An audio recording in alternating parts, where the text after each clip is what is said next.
My wife and I got married last summer. Her family lives across the country, so I had never actually visited them before, although I had met them a handful of times and we always got along fine. They invited us to stay with them for a few days, and we accepted. We flew in yesterday, and everything went well. Her dad and I watched football while she caught up with her mother and sisters, and then we had a really nice dinner. At the end of the night, it became clear that they did not want me sharing a bed with my wife while in their home, and expected me to sleep on the couch. I thought they were joking at first, but they insisted we sleep separately. I was upset by the implication that I could not sleep next to my wife, and I also have a bad back, so the couch did not look comfortable. After arguing back and forth for a while, I decided to leave and book a hotel. I told my wife she did not have to come with me. She chose to stay, and I said I would return the next day. I went to a Marriott about 10 minutes away and got a good night's sleep, trying not to let the situation bother me. This morning I called my wife to ask when I should come back. She told me her parents wanted me to apologize for leaving the way I did. I said I was willing to apologize to keep the peace, but they needed to acknowledge that it was not appropriate to insist I could not share a bed with my own wife. She said she would talk to them and call me back. About 10 minutes later, she called back and said not only would they not apologize, they were now insisting I return and stay on the couch for the rest of our visit. And if I did not agree, I would not be welcome back in the house. I told her there was absolutely no chance I would do that, and I was no longer willing to offer any apology. My wife's sisters began telling me that this is just how their parents are,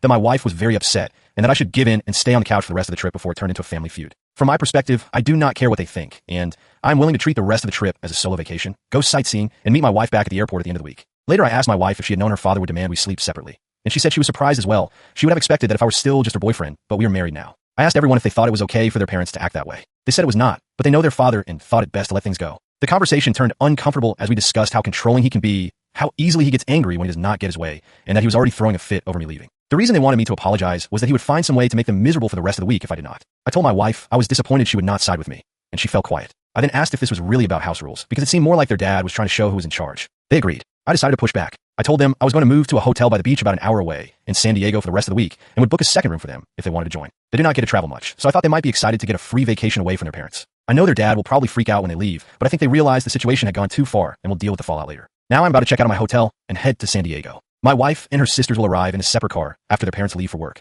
I expect their dad to have a severe reaction when he discovers they left without telling him, but at this point I do not care. I try to be the bigger person at every turn, but he pushed this far beyond what is reasonable.